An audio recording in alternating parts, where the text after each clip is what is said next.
Chapter number 3 modelling and simulation, और ये हमारा डे 3 स्टार्ट होता है हमारी आउटलाइन के अकॉर्डिंग। तो जिसमें मॉडल बिल्डिंग यानी हम लोग मॉडल को किस तरह से बिल्ड करते हैं वो चीज़ इंक्लूड है। तो मॉडल बिल्डिंग में building model is either a physical, real और visual computer representation of a model.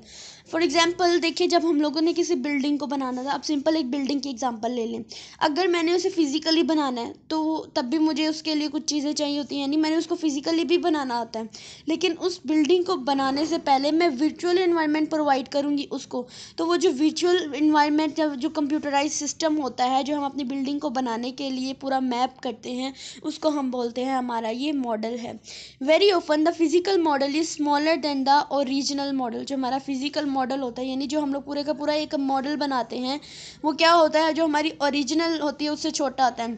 यही मैंने एग्जांपल दी है आपको बिल्डिंग की। तो हमारी जो असली बिल्डिंग होती है वो तो हमारे जो फिजिकल मॉडल होता है, यानी एक होता है रियलिटी यानी ओरिजिनल, और एक होती है हमारी फिजिकल एक मॉडल की टाइप में, और ये वर्चुअल होती है। और ये क्या होती है कि ये हमारे पास जो मॉडल होता है वो छोटा होता है हमारी रियलिटी से। ठीक है, देखो हम छोटी सी बिल्डिंग बनाते हैं, पूरा मॉडल बनाते हैं, उसको मैप करते हैं, लेकिन जब हम उसको रियल में बनाते हैं तो वो पूरे का पूरा होता है और वो बहुत बड़ा हो जाता है। ठीक है, उसके बाद है model building is a function found in DSS and EIS that identify and develop the decision making model to solve a given problem।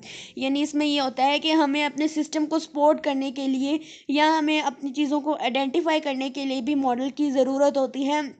ज़ाहिर बात है, यही हम बिल्डिंग की ही एग्जांपल यहाँ से लेके चलते हैं। ठीक है, इसमें भी यही होता है कि हमें असल में हमारे पास ऐसा होता है कि मिस्टेक्स हो जाती हैं। जब हम बगैर मैप किए, बगैर कुछ किए अपना मॉडल बना रहे होते हैं तो उसमें बहुत ज़्यादा जो है वो मिस्टेक्स आ जाती हैं।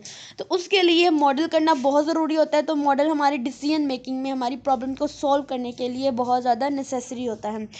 Model building helps manager identify and develop the decision making model by taking input variables and their interrelationships, model assumptions and limitation। तो जब हम मॉडल को बनाते हैं तो इसके अंदर कुछ इंपॉर्टेंट डेवलपमेंट के लिए कुछ इंपॉर्टेंट चीज़ें आती हैं जो हमारे मॉडल्स में यूज़ होती हैं। सबसे पहले हमें इनपुट चाहिए होती है।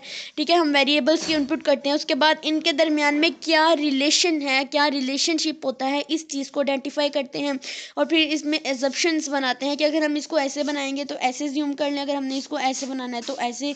उसके बाद इसकी जो लिमिटेशंस होती हैं देन हम उसको देखेंगे कि कितना हमने किस लिमिट तक चीज़ों को रेडी रखना है। ठीक है, उसके बाद model building is use for Model building is an essential part of data analytics and is used to extract the awareness and knowledge from the data to make the business decision and strategies। यानी हमारे पास जो हमारी model building होती है, क्या होता है कि ये एसेंशियल पार्ट होता है हमारे डाटा एनालिटिक्स का, and is use to extract the awareness and knowledge from the data to make business decision. हमारे जितने भी बिजनेस डिसीजंस होते हैं या उसकी जो भी स्ट्रेटजीज होती है उसको बनाने के लिए, उनकी अवेयरनेस के लिए, हमें नॉलेज प्रोवाइड करने के लिए हम लोग मॉडल बिल्डिंग का यूज़ करते हैं, जो कि हमारे डाटा एनालिटिक का बहुत एसेंशियल पार्ट होता है। In this phase of the project data science team needs to develop that sets for training, testing and production purpose. इस पर्पस के लिए भी इस फेज में हमारे पास क्या करता है कि हमारा जो मॉडल है उसको हम लोग डेवलप करते हैं। नेक्स्ट अगर हम लोग चलें purpose of the building a model, तो हमारे जो मॉडल हैं उनका पर्पस क्या होता है। Models are representation that can help in defining, analysing and communicating a set of concept. जितने भी सेट ऑफ कॉन्सेप्ट होते हैं उनके दरमियान में हमारे पास उनको डिफ़ाइन करने में, उनको एनालाइज करने में, उनको कम्युनिकेट करने में हमारी हेल्प करते हैं ये models. System models are specifically developed to support analysis, specification, design, verification, validation of a system. यानी सिस्टम मॉडल जो है वो स्पेसिफिकली किस चीज़ को डेवलप करने के लिए, किस चीज़ को सपोर्ट करने के लिए, किस स्पेसिफिकेशंस के लिए यूज़ किया जाता है, ये वेरिफिकेशन और वैलिडेशन के लिए भी यूज़ किया जाता है, as well as to communicate the certain information. तो जो इन्फॉर्मेशन होते हैं, अब हम इसके एडवांटेजेस के बारे में पढ़ लेते हैं। मॉडल बिल्डिंग अप्रोच जो है उसके एडवांटेजेस क्या होते हैं। सबसे पहला एडवांटेजेस जो होता है कि जिन चीज़ों के साथ हम अनफेमिलियर होते हैं, यानी हमें उन चीज़ों का इतना पता नहीं होता है, तो उन चीज़ों को रिप्रेजेंट करने के लिए हम लोग फेमिलियर ऑब्जेक्ट्स का यूज़ करते हैं। ठीक है, मॉडल्स में फिर हमारे जो चीज़ें जो हमारे माइंड में या हमें उनको देखना डिफ़िकल्ट होता है या फिर उनको अंडरस्टैंड करना बहुत मुश्किल होता है, उस चीज़ को विजुलाइज करने के लिए, उस चीज़ की पिक्चर हमारे माइंड में बनाने बनाने के लिए हमारी हेल्प करते हैं मॉडल्स। फिर मॉडल जो है हमारे साइंटिस्ट होते हैं, उनके जो भी आइडियाज़ होते हैं, अंडरस्टैंड प्रोसेसेस होते हैं और एंड मेक प्रिडिक्शन, उनके मतलब जो भी प्रिडिक्शंस बनाते हैं वो साइंटिस्ट की हेल्प करते हैं ये सारी चीज़ों के लिए models. Not only can model will help you improve your mechanical skills, सिर्फ मॉडल जो है वो हमारी मैकेनिकल स्किल्स को ही इम्प्रूव नहीं करती, बल्कि ये हमारी जो भी थिंकिंग एबिलिटी होती है उसको भी शार्पन करती है, ठीक है। यानी फिर हमारे दिमाग में और आइडियाज़ आते हैं कि हम इन चीज़ के बारे में समझें, इन चीज़ को हम ज़्यादा इम्प्रूव करें। It allow prediction and simplification of the complex system के मतलब प्रिडिक्शंस बनाते हैं और उनके मतलब जो भी सिंप्लीफिकेशंस हैं वो करते हैं, यानी हमारे कम्प्लेक्स सिस्टम को भी सिंप्लीफाई कर देते हैं। तो ये उसके एडवांटेजेस थे, ठीक है। उसके बाद हमारे पास है importance of the model building in architecture. A models में allow an architecture to discover previously unseen flaws और inspire them to take their design to newer and bolder limits, ठीक है। यानी इसमें ये होता है कि हमारा जो मॉडल होता है, मॉडल जो आर्किटेक्चर होता है वो जितने भी हमारे फ्लॉज होते हैं, जो हमारे इंस्पायर्स होते हैं, इन चीज़ों को लेते हमारे डिज़ाइंस को बनाने के लिए हमारे जो भी बोल्डेड लिमिट्स होती हैं उन सब को अलाउ करते हैं हमारा मॉडल जो होता है।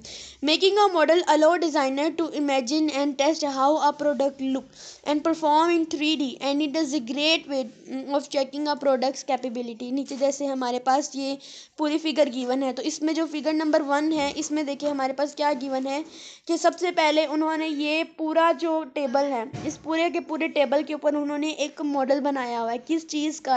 ये मॉडल हमें बिल्डिंग का मॉडल लग रहा है।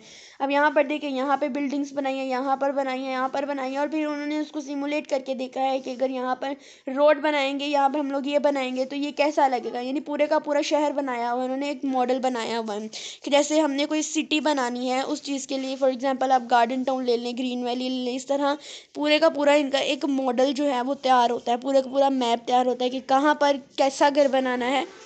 वो चीज़ जो है इसमें रिप्रेजेंट की जाती है।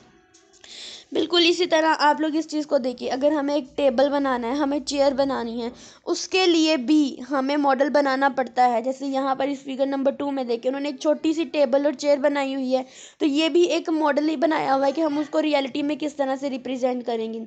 उसके बाद है where to start the model building. हमें मॉडल की जो बिल्डिंग है वो कहाँ स्टार्ट करनी चाहिए।